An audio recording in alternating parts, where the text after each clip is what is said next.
Good morning, honourable members. I think we should start. It's already almost 25 to 9 and we have a long day ahead of us.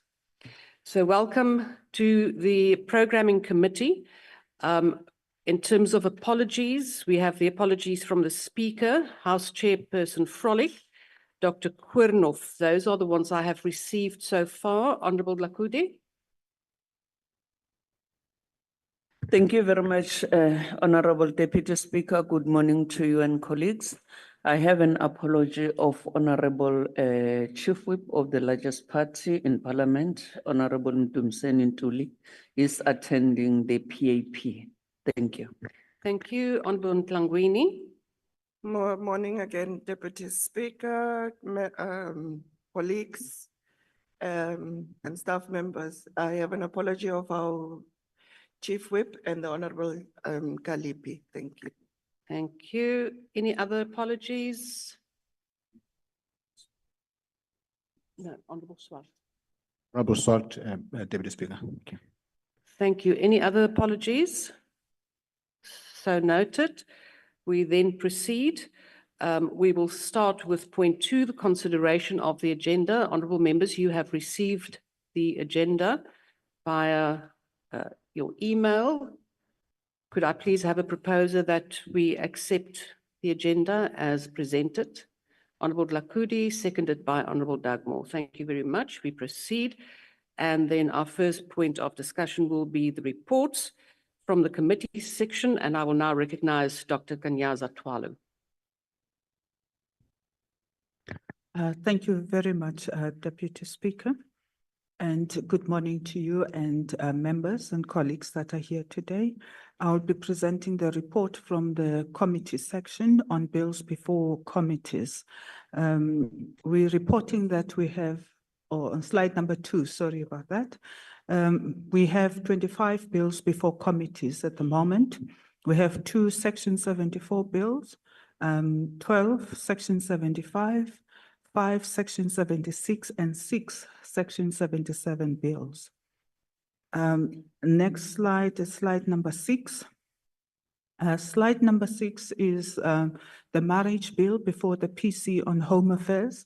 It is for the committee to note that they will be having public hearings on the 18th and 19th of November, 2024 in Gauteng, and they are no longer going to KZN on the 20th, 21st and 22nd of November.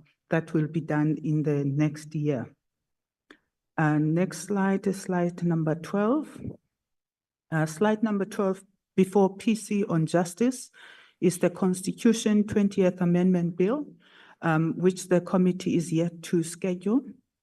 And slide number 13, before the same committee, is the Constitution 21st Amendment Bill.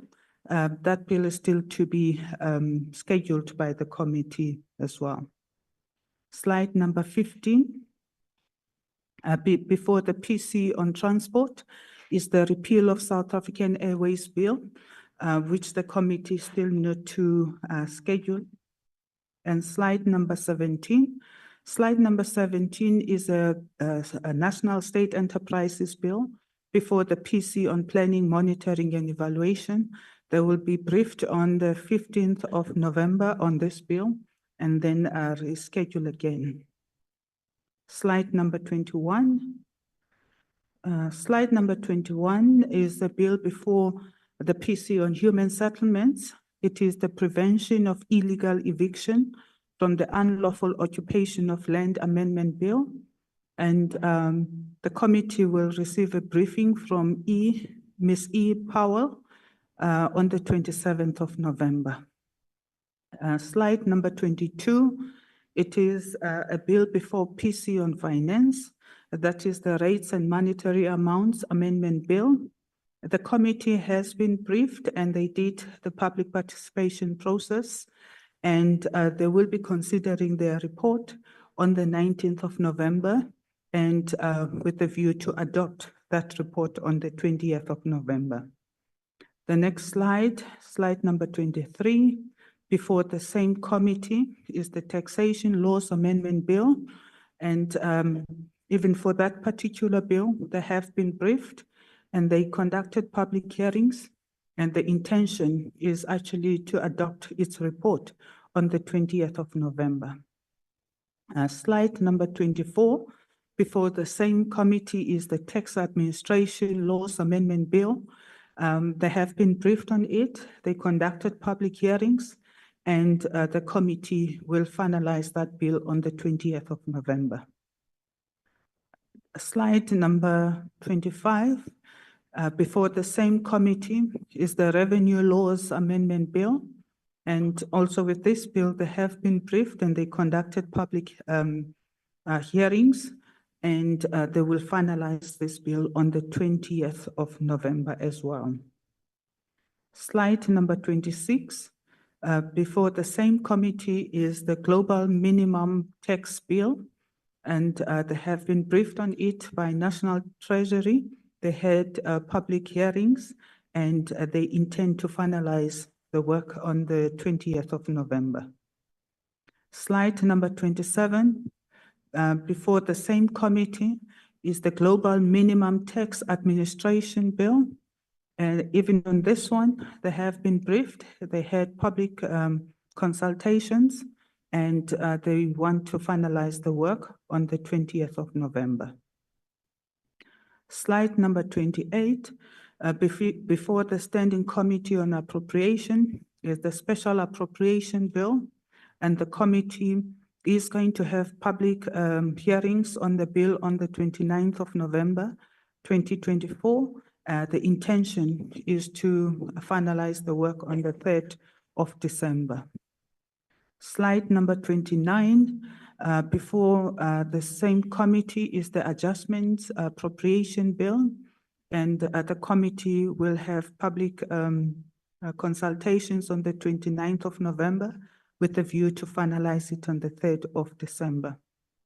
Slide number 30, before the same committee is the Division of Revenue Amendment Bill, and the committee will have public hearings on the 15th of November, and they intend to adopt its report on the 20th of November.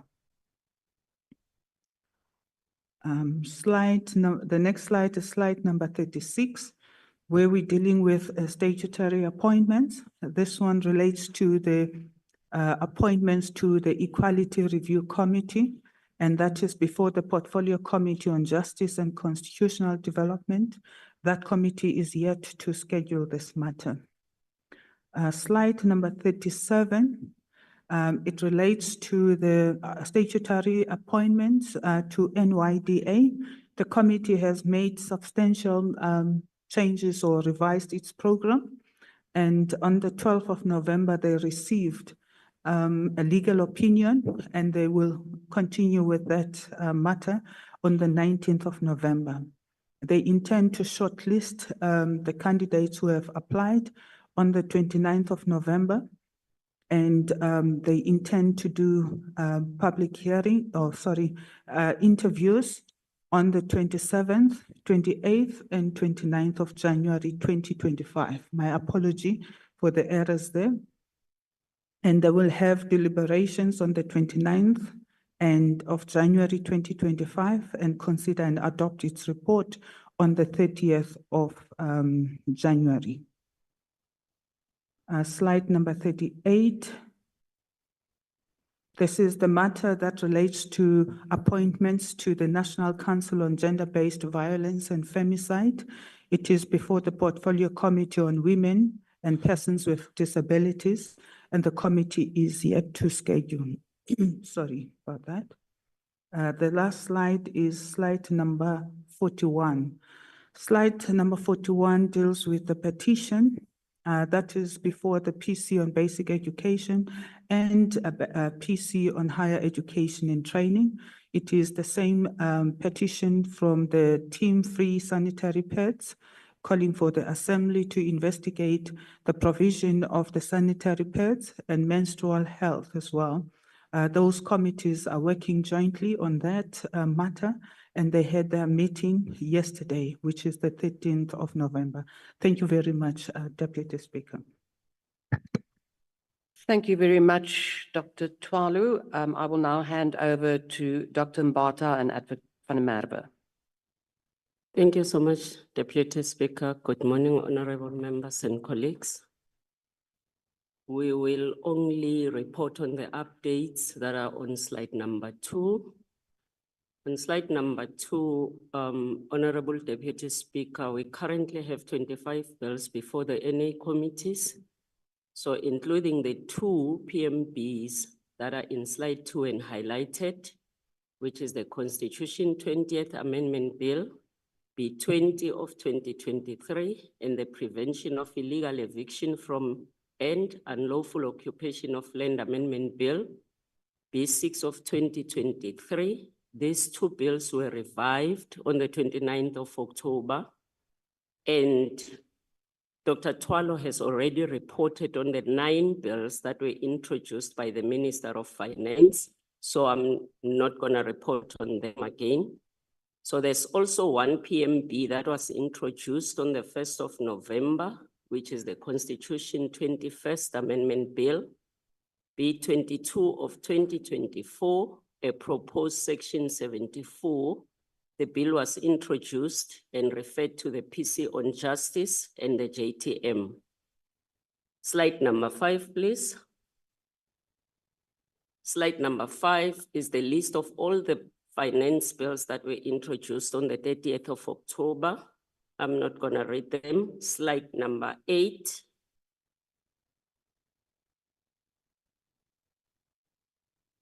Slide number 8, please. Slide number 8, under draft bills, the slide on draft bills. Thank you.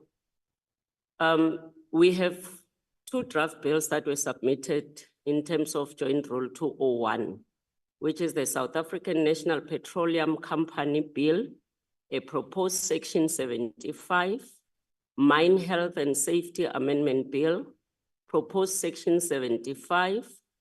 These bills, Deputy Speaker, are not yet certified, but the bills were referred to the PC and SC for information.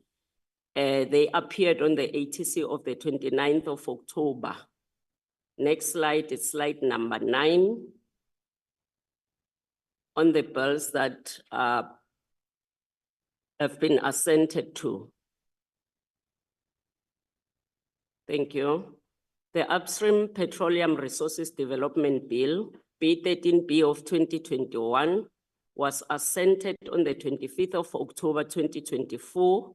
It is Act 23 of 2024. The Act was published in the ATC on the 29th of October. It will be sent to the Constitutional Court once the signed Act is received by the Bills Office. So the total number of bills, honorable members, that are with the President is now 13.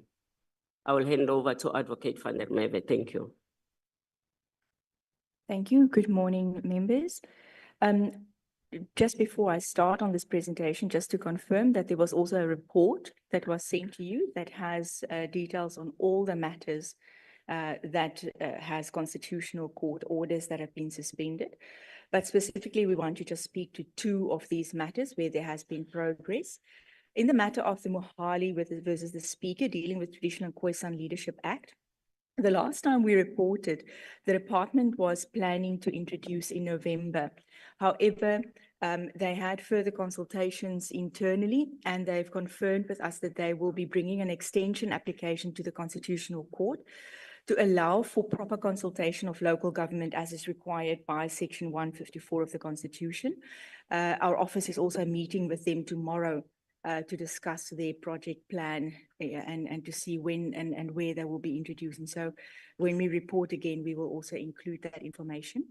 Then just on the Copyright Act regarding the Blind SA matter, the President referred this bill to the Constitutional Court in terms of Section 79(4).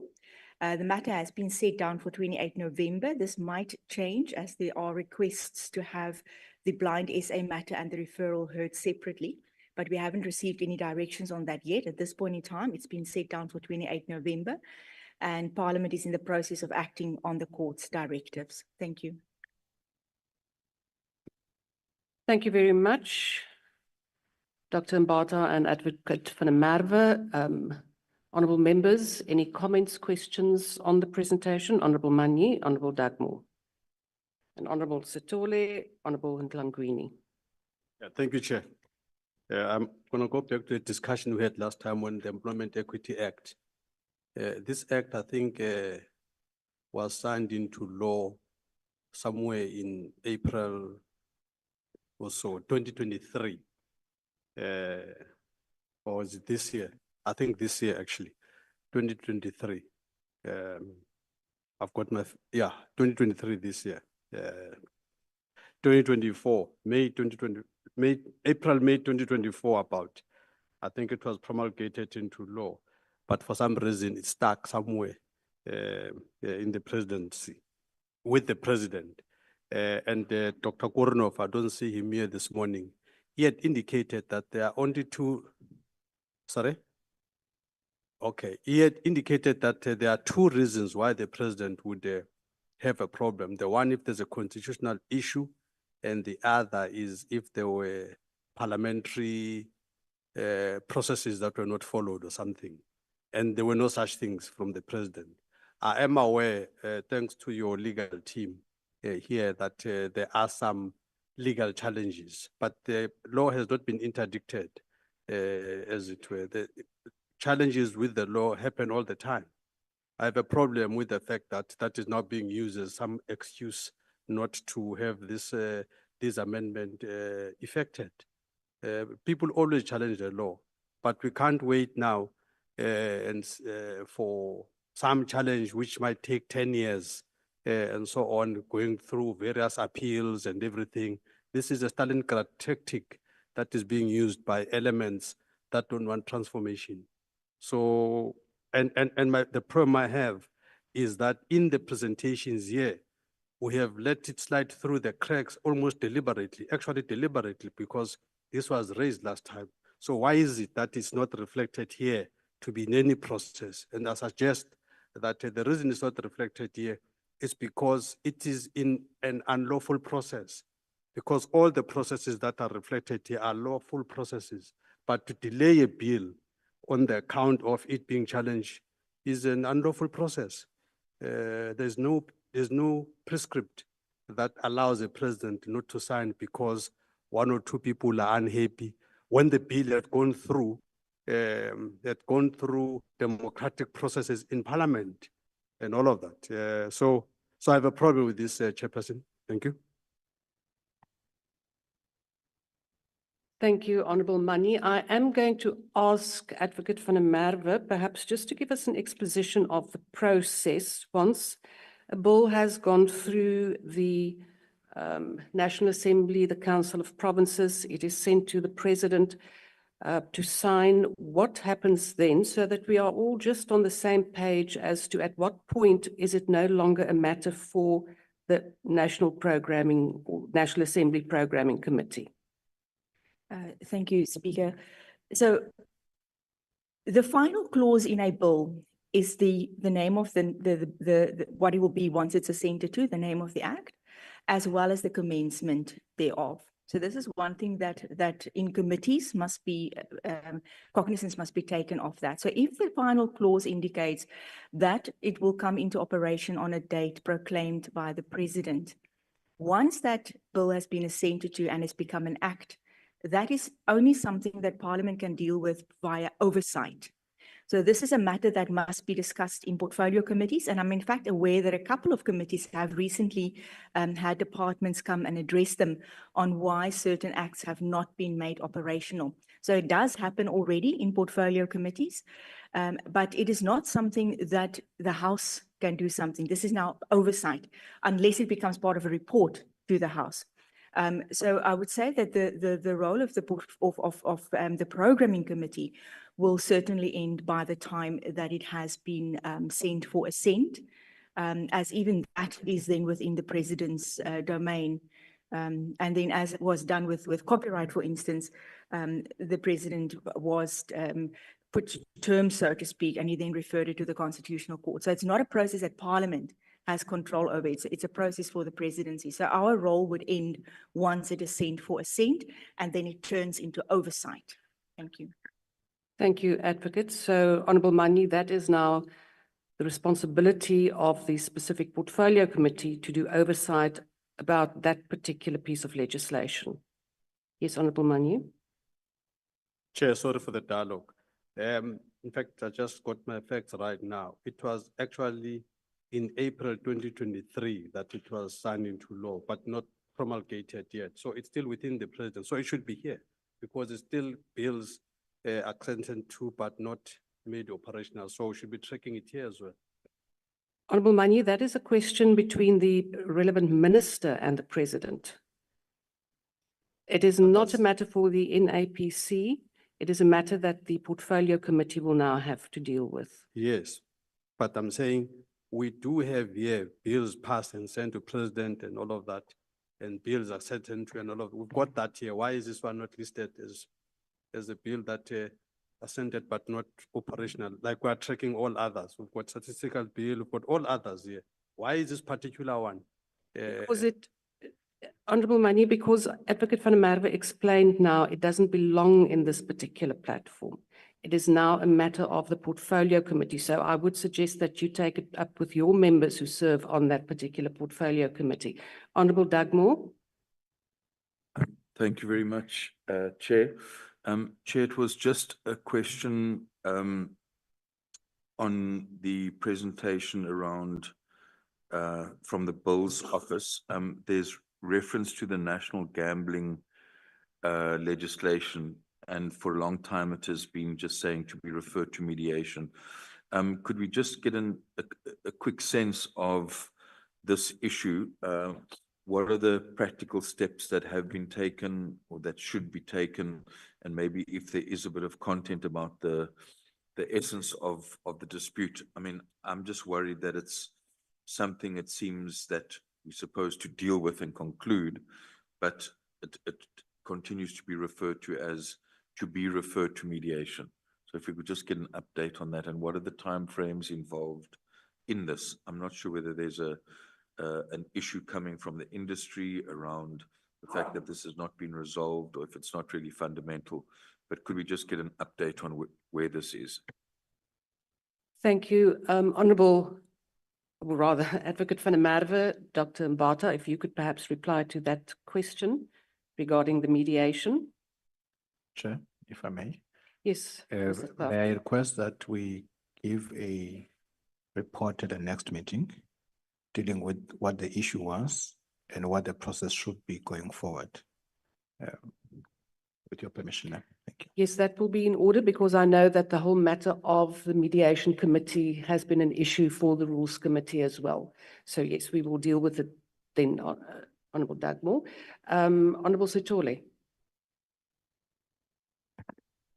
Thank you very much, Honourable Speaker, honourable members. I have only one question that I'm trying to get some clarity on it. Is the issue of bills that have been sent to President. How long does that take the President to sign those bills? Because if they say they have 80 bills now with the President, so do they have any time frame, or either they are waiting for the President to assent it or to sign it? And the last one, Honourable Chairperson, I'm worried about the dates. If you check the status appointment of NYDA, their dates are not corresponding, because they said the remarks is on the 10th December, but the actual dates that they are going to do briefing is 27, 28, and 29 January 2024. So now I don't know which is which. Thank you very much. On the last one, Honourable Sithole, Dr. Twalu did correct that the dates, it is supposed to be 2025. The 24 should be 25. Then in terms of the President and the time frame for him to assent to the bills, there is no constitutional requirement in terms of time It is up to the president to take his time to satisfy himself whether the bill is indeed constitutional or not, or whether there are any other problems. So we cannot dictate to the president. We do not have that authority. Once it leaves the NA, the NCOP, it is with the president, and that is not any longer in our purview. We can, however, as we have in the past, try to nudge the president to perhaps sign a bill into law, but we cannot dictate, and there are no formal timeframes. Honourable Ntlangwini. Thank you very much, Deputy Speaker. I don't know the sequence of the agenda. For me, it's problematic because normally we do the minutes first, because maybe some of these matters would have been coming up in the minutes and matters arising, but nevertheless, I think this is a new format. We never used to do it like this. We'll start with committee reports and all of the program first. We always did the minutes and the matters arising first, Mr. Kaso. I don't know, was there some agreement to the sequence?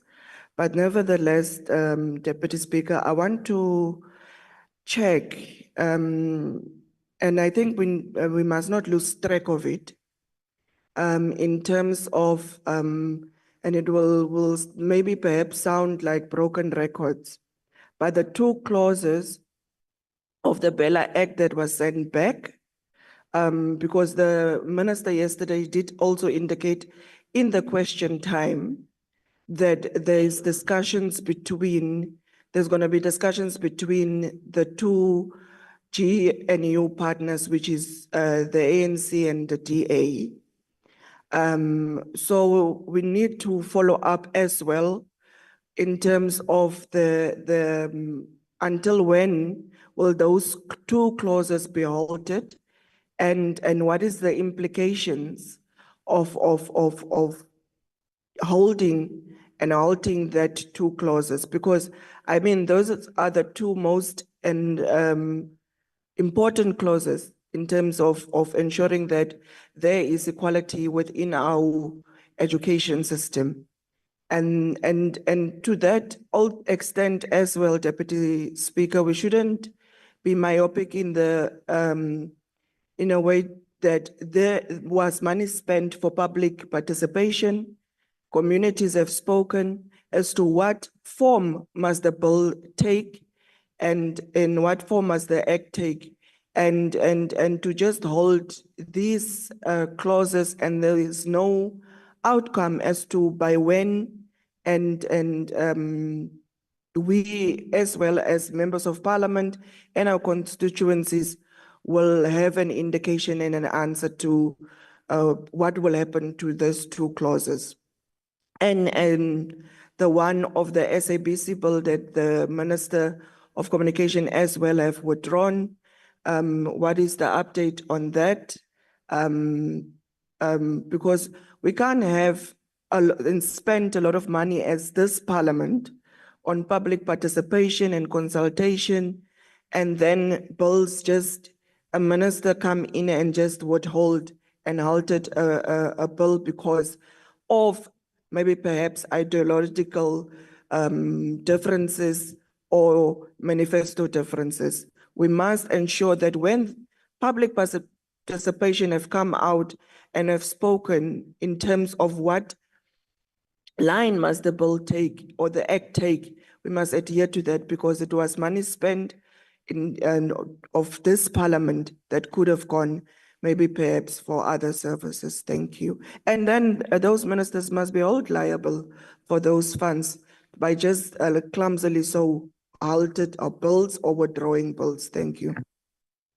Thank you, Honourable Ntlangwini. In terms of the first comment you made regarding the agenda, the Speaker decided that the NAPC will now focus on the core business of this committee, and that is programming. So the most important business of this committee is now scheduled first, and also perhaps you should have raised the matter when I put the agenda to the committee. So this is how the agenda will look from now on.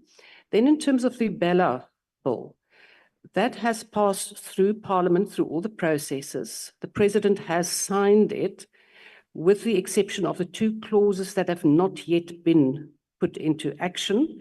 It is now the responsibility of the Minister to inform the President when the whole bill, rather act, sorry, can now be promulgated.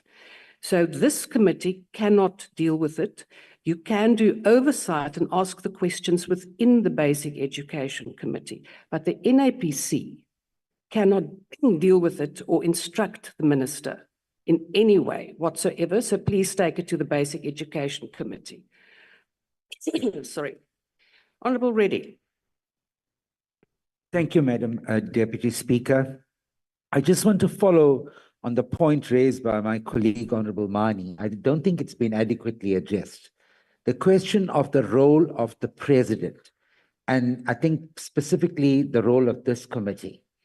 Now, the first point I want to raise is that in the reports that's presented to the committee, may I recommend that when it comes to bills that appear before the President, that we get more detail. In other words, we also include columns that says, when was the bill submitted to the President?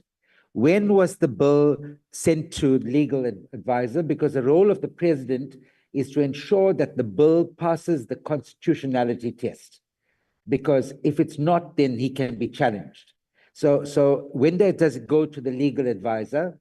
And so we'll have an idea how long a bill is sitting on the desk of the President. At the moment, just to state the name of the bill here, doesn't give you, and all it says is passed on the date the bill was passed, but from there on is what we're concerned about. And I think for us to say, Madam Deputy Speaker, that the President is a kind of a law unto himself, where he's a completely separate authority from the National Assembly. I don't think that is the intent of the law. Because if you look at parliamentary oversight, in terms of the rules, parliamentary oversight exercises oversight over the executive, including the President, and his role in signing bills. So members of Parliament can question the President regarding the rationale, the timing, and the impact of specific legislation, like we're doing here in this committee. And this can occur in the form of parliamentary questions, debates, or committee inquiries. So I think if this committee, the programming committee, wants to be an effective oversight mechanism, then we need to get more details in the reports, and we need to be able to hold the President and the executive accountable. I mean, why else? Your response, Madam Deputy, and forgive me, I won't be a minute. I don't know if I'm out of order. I see hands popping up there. Yes, I would like you to wrap up, please. I will. I'll do that right now.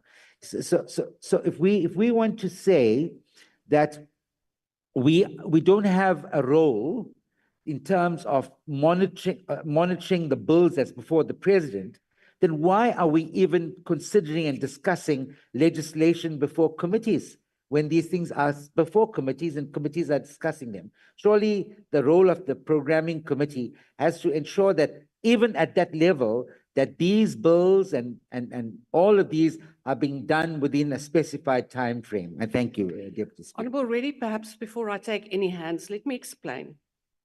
And it is perhaps also that you haven't been here in previous terms, not that that is a problem, but I think we have to assist one another. The programming committee is not an oversight committee. That is what we do in our portfolio committees. There is a monitoring and evaluation committee on the presidency. So that is where this can be done. The NAPC's core function is to determine the program for the next week and the rest of the term. That is the core function of this particular committee. We do not do oversight here. I'm just waiting for Honourable Reddy so that I can continue.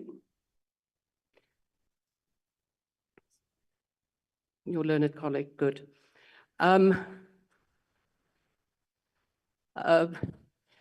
So Honourable Reddy, that matter, obviously you are quite correct. There must be oversight, but not this platform. This is not the right forum. So I would encourage you to take it to the relevant forum where the oversight is done.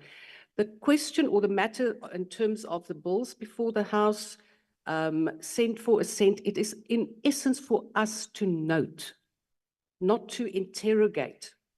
It is for us to note. It is a matter of courtesy that I ask or allow you to ask questions for clarification, not to now do oversight.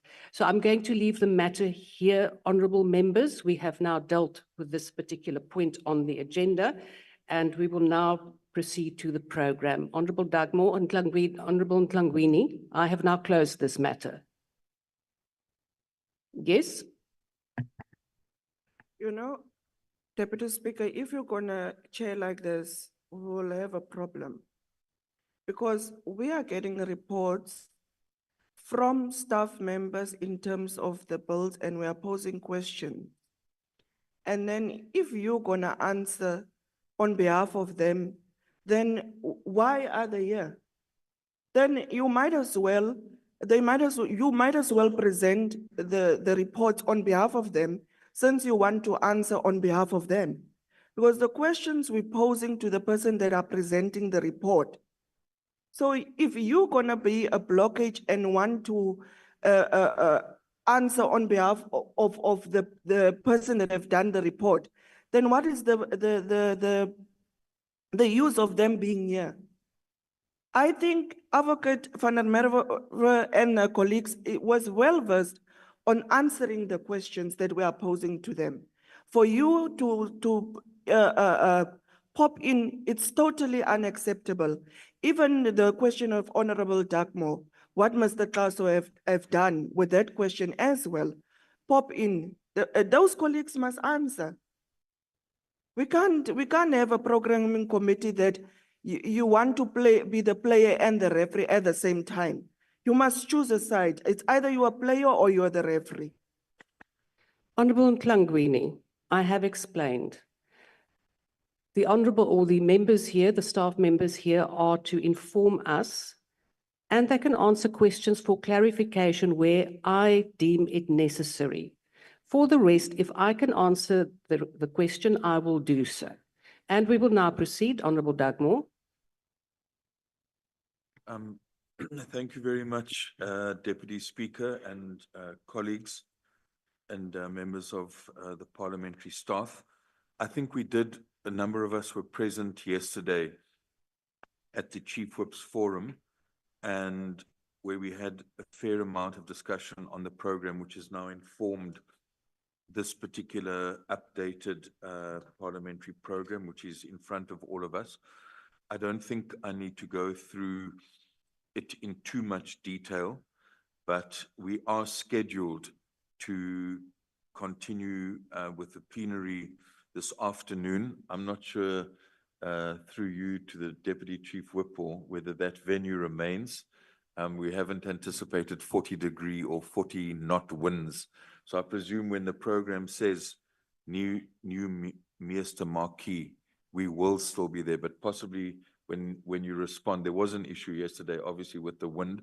I even saw that one of the Huguenot tunnel and so on was closed. So I think it is an issue, but for now, we are going to continue at 2 o'clock. But I think the concerns that members raised yesterday need to be looked at. I think after the statement after the minister, from the Minister of Public Works and the debate around that, there's then going to be questions for oral reply. We've moved the cluster 3 governance questions, and that's why they appear on this week on Thursday. And then you will see there's a number of BRRR reports. I won't go into the details of all of them. And that will basically take us through until the end of this today. Friday, I think all of us are aware that there is an important PGIR meeting, a number of issues that have been coming up, hopefully will be dealt with in that meeting. And then we have the mini plenary sessions totally on virtual on Friday morning from 10 o'clock until 1. I just think that one item that should be noted is that the subject for discussion that had initially been moved by Honourable Member Dlomo has been removed, and this is the new topic. I hope that that was communicated timelessly to all the whips. But the topic that Honourable Member Lowe has introduced is the need for measures to achieve universal access to early childhood development to create equal learning opportunities. But otherwise, this subjects in the name of the Chief Whip of the Opposition and Honourable Tambo and the Freedom Front, they remain. Then all of us know that we had agreed previously that week 19, starting on the 19th of November, would be a committee week. I think there's nothing to really report there.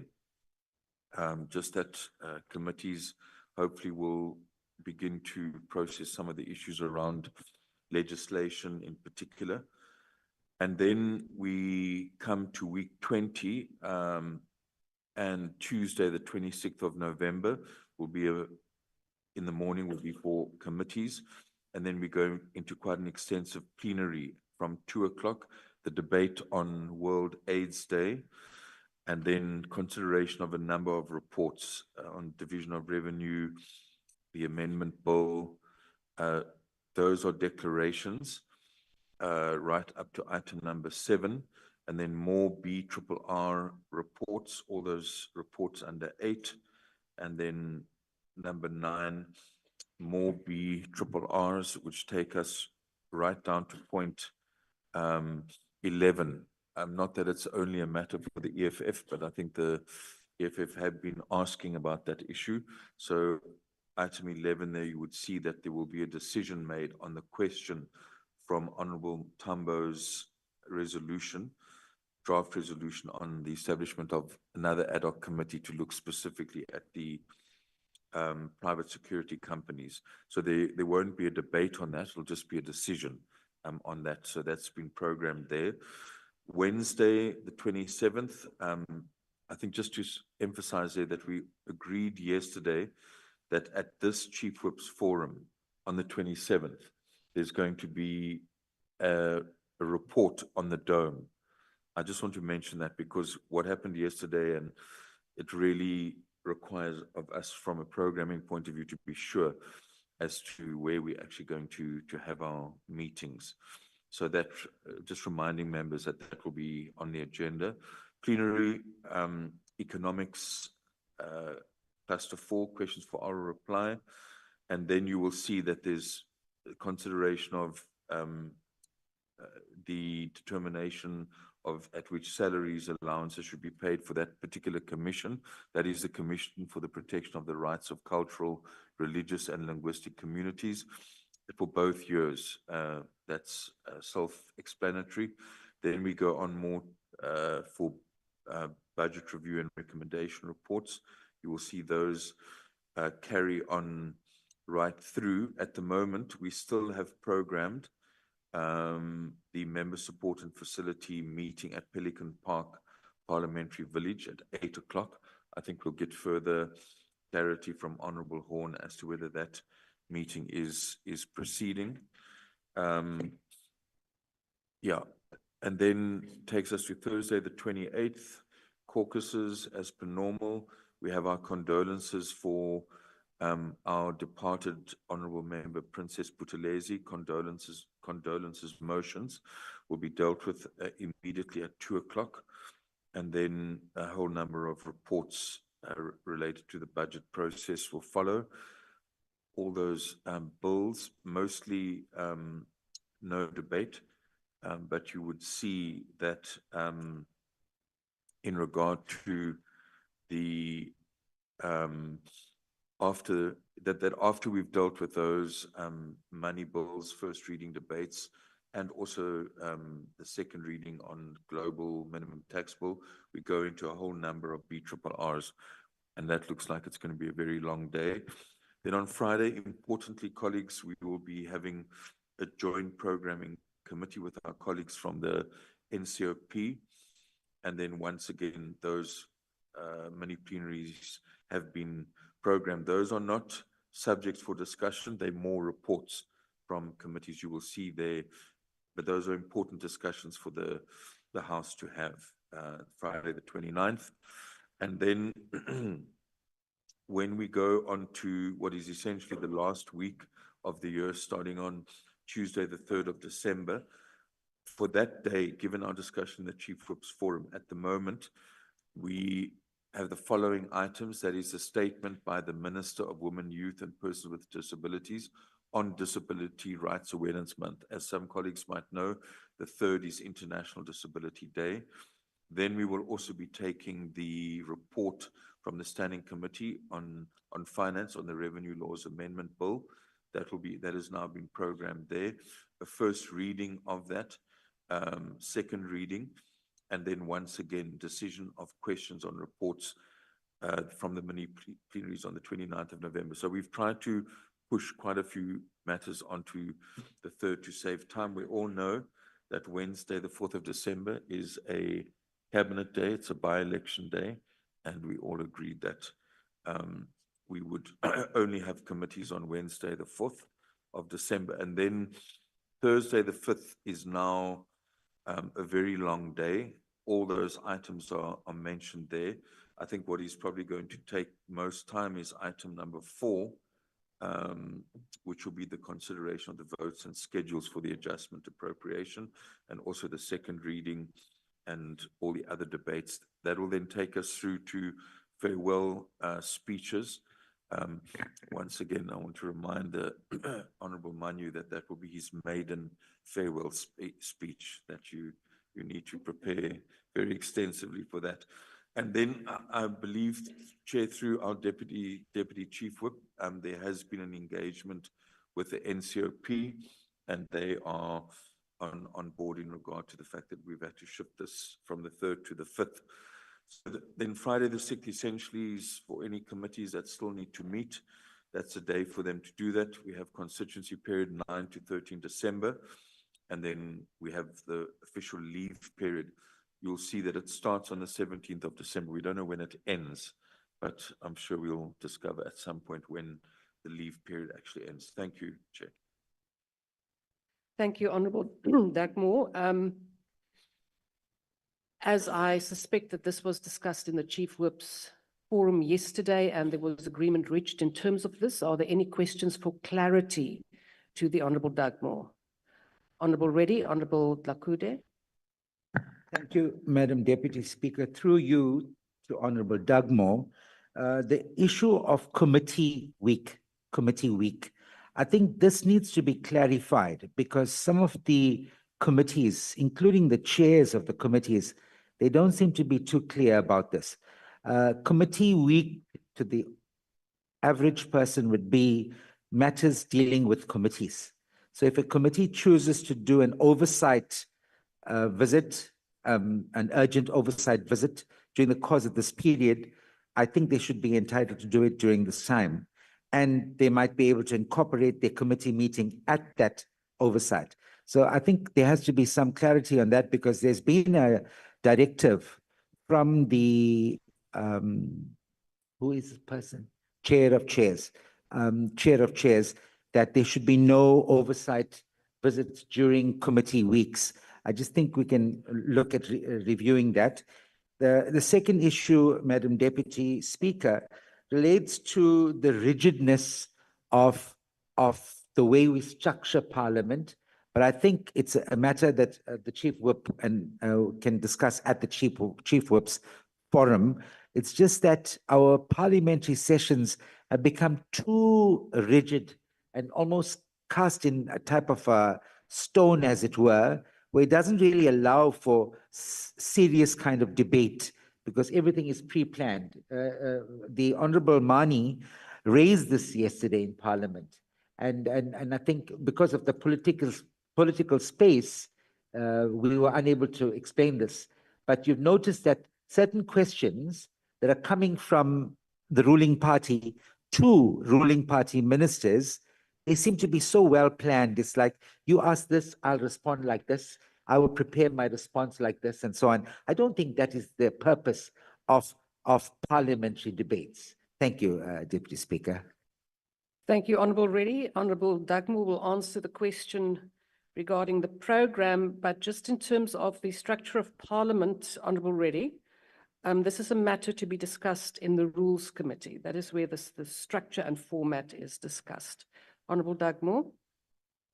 Chair, thank you. In my understanding, a committee week means that committees can focus totally on their work. In other words, there's not distractions with plenaries and so on. I am aware of that communication, which was sent out by the chair of chairs, but my understanding is that despite that communication, if a committee in committee week makes a strong motivation, say something, for instance, I mean, this crisis that the country is facing in regard to the poisoning of children, say the health committee in committee week feels it really needs to go. My understanding is that that committee chair would then communicate with the chair of chairs and say, we are doing this. And I think the members of committee should push for that. That would be my sense. Yeah, Speaker, Deputy Speaker, I don't think I should necessarily respond on the rigidity, but I just want to remind members that we've had a number of discussions. Remember when we started looking at the strategic plan for Parliament and we reflected on the sixth administration, there were a number of members who raised, for instance, how we can, in a committee meeting, say, give one particular member 5 minutes or 6 minutes to ask questions, follow up, so it's not just you have 20 questions and then the minister or DG, whoever responds to everyone, to have a dedicated sort of almost interrogation time so that it's more lively, that say you would have 5 minutes to ask, to follow up, to ask, to follow up. I think those kind of things we should be dealing with at the Rules Committee. And there has, as members know as well, been various proposals raised about interpolations and this and that and so on. So I think those are issues that we need to discuss in the Rules Committee and find each other so that, we can improve our ability for oversight. But look, at the end of the day, whatever party you are from, and the minister happens to be, I know possibly it's a difficult thing for the honourable member to get used to, that his party doesn't have a minister. I can understand there's a feeling of possible regret. Maybe there's a feeling of regret that you don't have a minister, but for instance, there are ANC ministers and ministers from other parties. So the issue is they are going to ask each other questions, and I don't think there's any issue with that. Thank you. Thank you, Honourable Dugmore, Honourable Dlakudi, and then Honourable Horn. Thank you very much, Honorable Deputy Speaker. Honorable Deputy Speaker, our understanding of the committee week is that committees would have work that they need to do in their committees, like your legislations and other matters. Then there would be an oversight week. Oversight week is meant for committees to embark on their oversight business. So those are the differences with regard to committees. Then we have this forum and the Rules Committee. This forum, the NAPC, that is dealing with the programming of the work of committees. We have many mechanisms in this Parliament where debates usually take place. You have your mini plenaries. You have an opportunity to bring in any matter of national importance to be debated in the House. That is allowed. And also, you have a bite with regard to asking questions in the House to any minister, and also in your portfolio committee where you serve. You are allowed to discuss issues and bring up those kind of discussions. So with regard to the date of the 5th of December, indeed, Deputy Speaker, we discussed this in the Chief Whips Forum, and we were supposed to have that sitting, the last sitting of the NA on the 3rd, but then we discussed and agreed in the Chief Whips Forum that let's shift it to be on the 5th of December, as we know that the 4th, everyone will be busy at Tavazimbi with the by-elections and everything, trying to compete against each other. But on the 5th, we agreed, Deputy Speaker, that from 10 o'clock, we will have our sitting as the National Assembly. We engaged our counterpart, the NCOP, to say that maybe they should just consider shifting their program a little bit backward so that we don't have that clash. Because on the 5th, we want everyone to be in the sitting, to be in the NA sitting. All ministers must be in that sitting so that they can be able to respond to those questions posed by members of parliament with regard to their departmental budgets. So there is that agreement with the other house that they will not schedule any program for questions to ministers. All ministers will be that side. The only person who is scheduled for the 5th in the NCOP is the Deputy President. He was supposed to be in the NCOP on the 3rd, but then he requested, because of his prior arrangements, so he requested that his question session be shifted to the 5th. So we agreed to that because he will be the only one in that sitting to take questions. Then as soon as he finished, he will be joining us in the National Assembly. So there is that agreement. There will be no clash of programs. Then another issue that I want us to talk about is the issue of our sitting today, which is the marquee down there. The engineers are monitoring the situation. So the advice that we are getting as of now, as I have tried to consult the other chief whips, is that they are still monitoring the speed of the wind.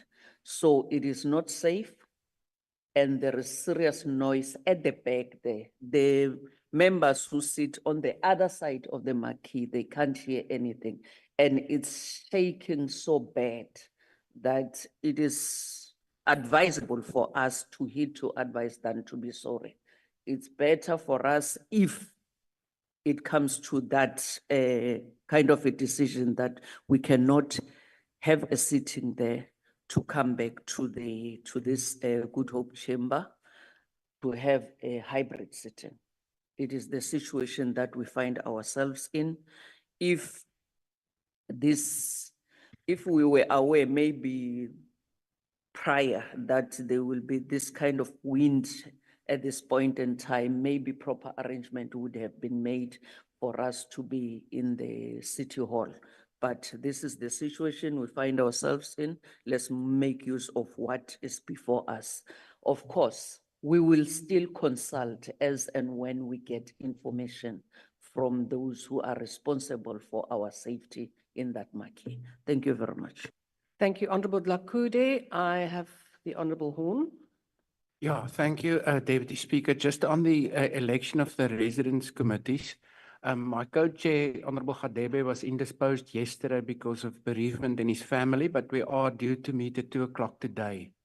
Telephonically, I have informed him that due to the NA program, like in all likelihood, also again ending only between 8 and 9 during that last week in November, in-person meetings to elect the committees is not feasible.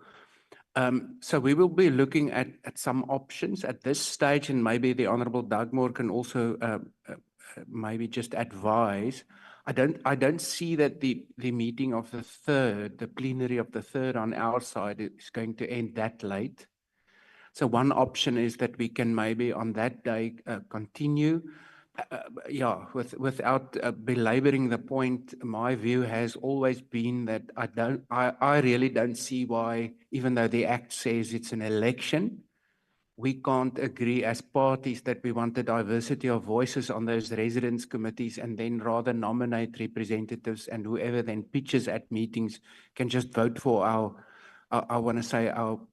list nominees. It's not as if those residence committees are really that powerful. I don't think it should be politicized, but I will have that conversation with him again when we meet at 2:00. And as the programming whip has requested yesterday, we will then hopefully come up with a firm proposal or a report, because the reality is, if we're going to have staggered elections, I think the first opportunity will be the week after the SONA debates, middle of February next year, and Public Works also needs us to set up those. Then, Madam Deputy Speaker, while I am on the floor, may I request that consideration be given to have that joint programming committee virtually? The mini plenaries on that day is virtual. So in terms of just logistics for members who are involved in the joint programming committee, which is, I think, more or less all of us, I think it will just make more sense. Thanks. Thank you, Honourable Horn. We will consider that, Mr. Tkasu. We will take note of that. Then I had the hands of Honourable Ntlangwini ready. Mani, is this on the venue for this afternoon? Not. Another matter. Please proceed, Honourable Mani. Thank you, Chair. No, Chair, I wouldn't otherwise be rising on this matter. I'm rising on it purely because in terms of the sequencing of minutes, the contribution by the Deputy Chief Whip of the largest minority party might appear as overruling the contribution by the program whip on the matter of committee week, because I think the explanation from Honorable Dagbo was much more sensible, where he is saying that indeed it's a committee week, but however, each case will be treated in its own merit if the committee feels that despite it being a committee week, but there might be a case for, and even made an example of a very important thing of this poisoning thing. So therefore, you can't then have somebody coming after that and even frowning in the process to say it's a committee week, you know, no. I think the explanation from the program whip must prevail. Thank you. Thank you, Honourable Mani. I think that the final say on that will be the House Chair for committees. I think he will be, and also keep in mind, Honourable Members, that there's a very tight budget and oversights cost money, so that will be one of the considerations the Honourable Frolick will take. Honourable Reddy? Just on the same point, what is happening at the moment, and at some point, maybe this committee needs to look at the budget, issue of the budget, and how consistent we are. While some committees are going on oversights, even having their committee meetings in luxury hotels, other committees don't have a venue to meet. So where are we exercising sort of fairness in the way the budget is allocated? I don't want an answer now, but it's something that can be looked into. The second I think issue, I will answer you, but please proceed. okay, then I'll take my my honorable colleague here from the Progressive Forces point, where she said maybe we should allow those officials to answer, because you're overworking now, Deputy Speaker. The second point is the Deputy Speaker of the largest minority, Deputy Whip of the largest minority party. You know, Thursday is Green Thursday. So people that wear green, we have membership forms available for them. So we will offer the membership form to our Deputy Chief Whip there. But on a serious note, Deputy Speaker, on Wednesday, the 4th of December, when we indicate committees on the program, what we do is there's a potential for conflict, because we know that on the 4th is a by-election. We've all said that. It's Tabazimbi. Now, there are some senior members, we are politicians, who are involved in these elections, who serve on committees. So those committees then opt to sit on this day. And you then find that some of those members who are involved in the by-election have to accuse themselves to attend that and miss the committee meetings. And I think our idea is to ensure that everybody attends the committee meetings. I would suggest that on the 4th of December, indicate their by-election. Put by-election there so that we know committees then become aware that they do not, because I tell you where the conflict arises. In a committee, now imagine, right, in a committee, you get the let's use Timbuktu party that is involved in the elections, right? And another party which is not involved at all in the elections will insist that the committee meets. And the other one will find every excuse to say why you should not meet when we know that there's a by-election and members are involved in the by-election. I'm just talking about from experience. I'm not being specific, but I've got experience on this, where these things happen at committees. And I would suggest that we just block it off as by-election in Tabazimbi. No, Honourable because Reddy. you're not contesting there. Sorry. Honourable Reddy, I have a few names already on the list, but I am not going to let this now derail into a discussion that is not part of what we have to do. But just in brief, in terms of the finances, because I raised the point of the budget, I am sure you have a member on the Joint Standing Committee on the Financial Management of Parliament. That is where the budgets are discussed. So please make sure that you have a member there and that the member does attend the meetings. Then in terms of the by-elections, I don't know whether Honourable Lakwedi or Honourable Dagmore want to refer to that. Thank you very much, Honorable Deputy Speaker. In Parliament, we don't have anything called by-elections. What can be put on that date is Constituency Day, not by-elections. Then I want to second the proposal made by Honorable Horn of the Joint Programming Committee that we have it virtually, as we will be having many plenaries on virtual platform. Thank you very much. Thank you, Honourable Dagmore. Are you covered? Good. Then we go to Honourable Ntlangwini. I have seen your hand, Honourable Ghana and Honourable Trollop. Thank you, Deputy Speaker. Just a point of clarity on what the Honourable Takude have raised in terms of the venue. I think we need to get an indication in terms of time so that we can also alert our members in terms of what is the way forward for today and where will we be sitting. Is it the tent or is it hybrid and all of that? Because we need to, in order to assign our members and know exactly how many members can come into the good op chamber so that we prioritize those that are having speaking notes and have to answer questions in terms of that. So if we can have that information as speedily as possible, and then perhaps find a way forward and check the weather conditions of Cape Town maybe next week. But it's clear, we did say move Parliament to Pretoria. We wouldn't have struggled with this wind. Thank you. Yes, thunderstorms and floods. Thank you, Honourable Ntlangwini. Yes, I'm very glad that you raised the matter now. We have to decide, make a decision now. So I am going to ask Mr. Kasu if you can give us an indication. Have you heard anything yet from the engineers? I'm going to request Mr. Spoko, with your permission. Good morning, Madam Deputy Speaker. Good morning to the honourable members. Indeed, the engineers are on site and they are assessing the situation. And we did get a report in terms of the weather wind speed, which is 35 kilometers per hour. So at this point in time, they are monitoring. There are no guarantees that it may increase higher. As we know, the season in Cape Town, the weather can change at any time. So at this point, it is difficult for them to confirm that it will stay that way or it will drop. So at this point, there's no confirmation, but they are still monitoring as we go. And we will keep the members updated in terms of their final say. I think the biggest issue is that it's the unpredictability nature of the wind. That is the biggest issue.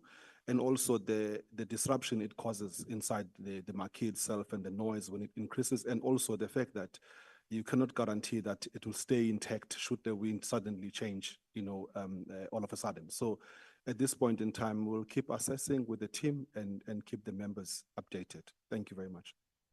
Thank you. I've seen a few hands. We can go in for a long discussion now, honourable members. But what I would want to propose from the chair, that listening to this report, is that we have to take a decision now. We can't wait and wait and wait. And Honourable Ntlangwini was quite correct. We have to alert members as to who will be in the House if we decide on the Good Hope Chamber. So I want to propose that we make the decision now. And Honourable Dlakudi has proposed that we go to the Good Hope Chamber this afternoon and not the Marquee, because I am extremely uncomfortable if we have no guarantees. So would that be acceptable? Do we support? So that is then the decision, and we then ask all the chief whips to please prioritize this as soon as we're done here. Thank you very much. Honourable Ghana. Thanks. I'm glad that we have taken that decision. I was going to propose that. And then the second thing, we can't schedule or make the 4th a constituency week or constituency day. It has to be a committee day. There were by-elections yesterday, and we did not change the program of Parliament. There's nothing special about the by-elections taking place on the 4th. Let the committee work. Let's also remember why we had to push back the day of to the 5th. It's because the work of the other committees wouldn't have been concluded. That's why we had to push back the date. So let's not take out the day of the 4th and make it a constituency day. Let it stay as a committee day. The by-elections are happening every month. So are we going to say that every month when there's a by-election somewhere, then the program of Parliament needs to be suspended on that day so that people can attend Parliament? Those that needs to go to by-elections, let them go do by-elections. The other ones will remain in Parliament. This happens every month insofar as by-election is concerned. So let's keep the 4th as committee day so that the committees that need to finalize their work that we will need to consider on the 5th can finalize that work. That was the rationale that was given yesterday to say the reason we are pushing back is because that there are committees that needs to finalize their work. So let's not take away that day unnecessarily because of a by-election. Let those who want to go to a by-election go. So for us who want to work here, we'll be here to work. Thanks very much. Thank you, Honourable Ghana. Yes, I think this is a matter for the chief whips of the different parties to manage in terms of that. Honourable Trollip. Honourable Deputy Speaker, I'm covered by Honourable Ghana, but I just want to reinforce that. You know, there's a lot of excitement at the moment around by-elections, but the wheel of political fortune changes, and that excitement might wane in future, and another party might get excited about by-elections. This is Parliament. We have a parliamentary program, and we have constituency days on Mondays, not on Wednesdays. Thank you, Honourable Trollip. I think we are in agreement there. Honourable members, there's one last point in terms of the program. You will recall that the Minister of International Relations and Cooperation could not take his questions on the 12th of November. So that now has to be dealt with on the 27th of November. So that means 30 minutes have to be allocated to that. So we have questions already, and then plus another 30 minutes for the Minister of International Relations and Cooperation. So Honourable Dugmore, I'm not sure if you are aware of that, but we will have to then insert that into the program, into the questions as well for the afternoon. So that is for your information, honourable members, although I see that you have to agree that we do in fact insert the 30 minutes as well on the program. Is that in order? Honourable Dlakudi? We agree, Honourable Deputy Speaker. We also consulted all chief whips with regard to this matter. Thanks. Thank you so much. Mr. Kasu? Just two issues. On the 27th, there's a request that we have a joint rules committee. I apologize, Honourable Dagmar, for not mentioning that beforehand, at 9 o'clock. So it's from 9 till 11. So the request is that the Chief Whips Forum starts at 11 o'clock. So 11 to 1. So Joint Rules Committee, 9 to 10, 9 to 11. Chief Whips Forum, 11 to 1 on the 27th. Secondly, we have the breakdown in terms of the attendance this afternoon here in this venue. We will circulate it to the honourable members, but the ANC will have 45, DA 25, MK 17, EFF 11, IFP 5, PA 3, 2, 2, 1, 1, 1. But we'll make that available immediately to all the parties. Thank you. Thank you very much, Mr. Kasu. Honourable members, we now proceed to the minutes of the 24th of October. You have received it. Honourable Mani. Sorry, Chair. Just on that sitting arrangement, one of the things that we keep raising, and it gets noted, and not much happens after the table has noted it. We've been raising the issue that there are political consequences in terms of how we sit here. This side is generally understood to be the opposition benches, as it were. We understand we understand the constraints in terms of the capacity and all of that. We are not arguing against that, but we're arguing against how we utilize what we have. And we're making a proposal that this whole front line here has got to be a front line of opposition parties, as it were. We have no problem with anybody from the coalition overflowing on this side, but we've been requesting that the front line here must be opposition, just like the front line here is 100% coalition. So the front line here must be 100% opposition, and the reason for that is political, and this is a political terrain. And you would find, Chair, that we would sit maybe up to 6 people here that are in opposition. So then you get a speaker from either side. Depending on what that speaker from either side is saying, the black and white that we have here is going to respond accordingly. Now, if, for instance, we have a speaker from the opposition, as an example, that's making a valid point, whatever, and then every one of us here claps, but the other people from the coalition on the other side don't clap.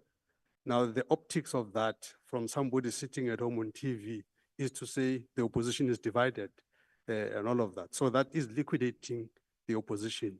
So we've been asking that at least and we're not saying anybody must go, with all the people that are here, just a rearrangement. That's all we're asking. Yeah, so thank you, Chair. If this afternoon that can be adhered to, I think all of us in the opposition side will be happy. Thank you. Thank you, Honorable Trollip. Honorable Lakude. Thanks very much. Sorry, could I just ask Mr. Klasse to put that list of representatives from parties up again? And Deputy Speaker, there are some outstanding rulings by presiding officers. How long does it take for us to get a ruling on a matter that has been reserved for consideration? I was involved in a matter where it was going to be taken under consideration in the Good Hope Chamber nearly 2.5 months ago. I've had no feedback. Thank you, Honorable Trollip. If you could perhaps just inform Mr. Klasu of that specific matter, we can follow it up. But usually it does not take that long. It's a matter of whether the specific member is in the House at a given time. For example, I read a ruling yesterday, but I had to wait until the member who was involved in that is present in the House. But please inform Mr. Klasu and we can follow up.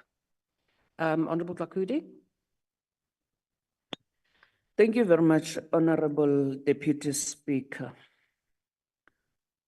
Honorable Deputy Speaker, with regard to the seating arrangements, there's no problem in the tent, in that marquee, because we have a bigger space. But the agreement was that when we are using this venue, because it's small, the official opposition will sit from the immediate left of the speaker, then followed by other opposition parties, and other GNU members will be sitting on this side because we don't have a bigger venue. Can we please make use of what is available for us, because we don't have any other venue other than this? And we've been meeting in this venue without any problems. While we understand the political issues that Honorable Mani is raising, but the reality is that we don't have a bigger venue. And there will be no political implication for them because today they are wearing their overalls. They will be seen that they are not clapping for anyone who is not part of the opposition. Thank Honourable you. members, I'm not going to allow a long discussion on this. We are already at almost 10 o'clock where it's caucus time. This is a matter that can be referred to the Rules Committee where we work out the proportionality and the seating. It is not something that we are going to work out here. It is not within our authority to do that. So we can take it to the Rules Committee. So Honourable Mani, you are welcome to write to the Speaker to refer it to the Rules Committee. Honourable Mani. Chairperson, the Deputy Chief Whip on the other side is addressing a matter that I did not raise. I have no issue. I did concede to the fact that the space is limited. She is not just obfuscating the issue. The issue is within the people that are here. It's just a rearrangement of the text. That's all I'm asking for. I'm not saying remove anybody. Honourable Mani, I have said to you, please write to the Speaker and we can ask her to refer it to the Rules Committee where these decisions are taken. We cannot take it here. Honourable Ntlangwini, is it a new matter on the minutes, or because we are now dealing with the minutes, we have now been taken back to another matter? Honourable Ntlangwini. Thank you very much, Deputy Speaker. Deputy Speaker, the Honourable Mani is is correct.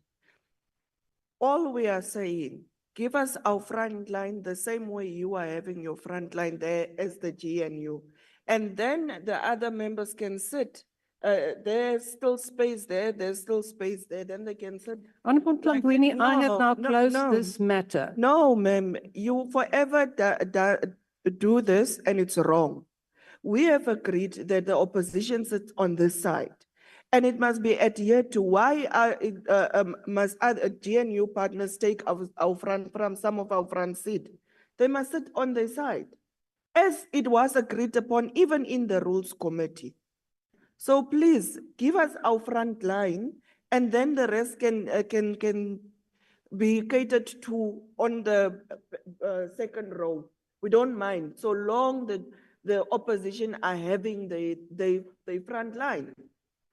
Honourable Ntlangwini, the arrangement and the agreement was not that the opposition takes the front row. It was on the one side and that they take these benches on this side. That was the agreement, and I think we can go back to the minutes. But I am now proceeding. The minutes of the 24th of October. Any corrections? I put it no corrections. Could I have a proposer for the adoption of the minutes? Honourable Lakudi, seconder. Honourable Majosi, thank you. We proceed. Matters arising. Mr. Kasu. Thank you, Madam Deputy Speaker. Establishment of joint structures. The structures have since been established. There is an issue around the steering committee for the Women's Caucus.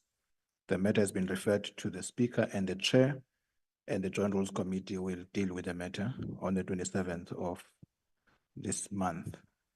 The other committees, Defense, Constitutional Review, Financial Management, have been constituted. The Ethics Committee will be meeting today if they have not met yet, but the members have all been have taken the oath or affirmation, and they are ready for to do duty there. The Basic Education Laws Amendment Bill, the matter has been dealt with. The Rules Committee, issues that had to go to the Rules Committee, the Rules Committee met. It finalized some of the issues. A whole range of other issues are have been referred back to the subcommittee to finalize. Employment Equity Act, that matter has now been dealt with. And just to underline the point that Madam Deputy Speaker raised, that the Speaker has determined that this committee must focus on its business and that the implementation of legislation will be dealt with in portfolio committees. Thank you, ma'am. Thank you, Honourable Kasu. That was feedback on the matters arising from the minutes of the 24th of October. Mr. Kasu, any announcements? No, Deputy Speaker. We will just send notification about this afternoon now to all the members. And as I indicated, even the party representation in this venue, that will be sent. Thank you. Thank you very much, honourable members. And with that, the meeting is adjourned. Thank you.